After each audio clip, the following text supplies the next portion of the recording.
नमस्कार, मी सदानंद खिल्लारे. आपण पाहतात द बहुजन आवाज. दारवा शहरात राष्ट्रपिता महात्मा ज्योतिबा फुले जयंती उत्साहात साजरी.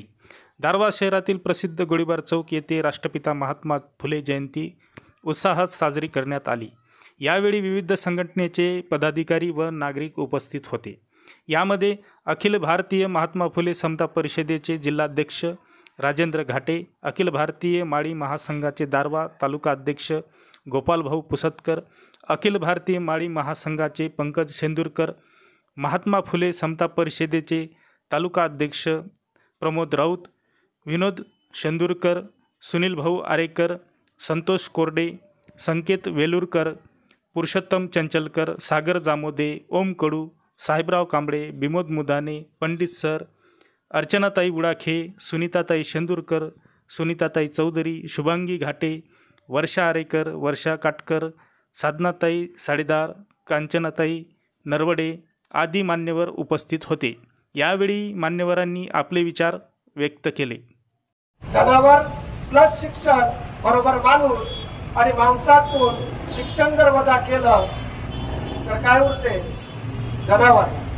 कारण माणसाकडे जर शिक्षण नसलं आणि ज्या माणसाकडे शिक्षण नसलं त्यांना जनावराप्रमाणे कसंही वागवता येईल. आणि म्हणून याचं मूळ राष्ट्रपिता ज्योतिरावजी फुले यांनी शोधलं. आणि सर्व काही जर असेल तर अज्ञान. मग आम्ही काय केलं पाहिजे? याच्यावर अज्ञानावर मात केली पाहिजे.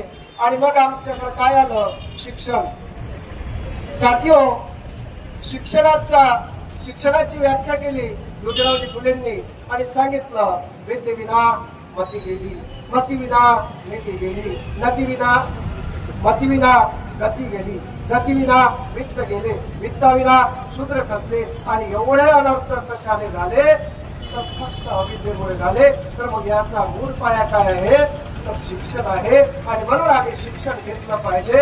आणि शिक्षण घेऊन आज आम्ही साडी माडी गाडीचे आज दिसत आहोत, चांगल्या म्हणजे दिसत आहोत, हे शिक्षणाच्या भरोशावर आहोत. आणि म्हणून जे ज्योतिराव फुलेंनी जे कार्य केलेलं आहे तेच आमच्या अपेक्षित असलेल्या वर्गाबरोबर आहे. जे आज शिकलेले आहेत त्यांनी समाजामध्ये जाऊन लोकांना शिकवलं पाहिजे. परंतु आम्ही लोक ते तसं करत नाही. आम्ही आमच्या गाडी बंगल्यामध्ये ऐशोआरामात जगण्याचा प्रयत्न करतोय.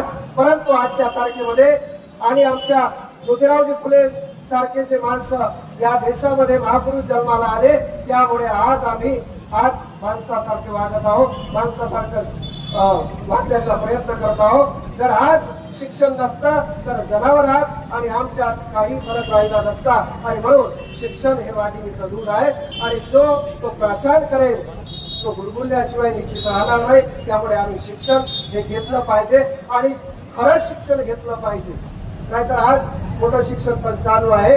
आज आमचे तरुण पोरं वेगळ्या पद्धतीनं भाष्य करतात, वेगळ्या पद्धतीचे विचार आमच्या डोक्यामध्ये आहे. राष्ट्रपिता ज्योतिरावजी फुले पुन्हा येणार नाही, परंतु आम्ही राष्ट्रपिता ज्योतिरावजी फुलेंचं अपूर्ण राहिलेलं कार्य पूर्ण केलं पाहिजे. कारण महापुरुष म्हणतात की माझा जे जयकार करण्यापेक्षा माझा अपूर्ण कार्य पूर्ण करा. आणि त्यासाठी प्राणाची बाजी लावा. ही प्राणाची बाजी आम्हाला लावा लागेल.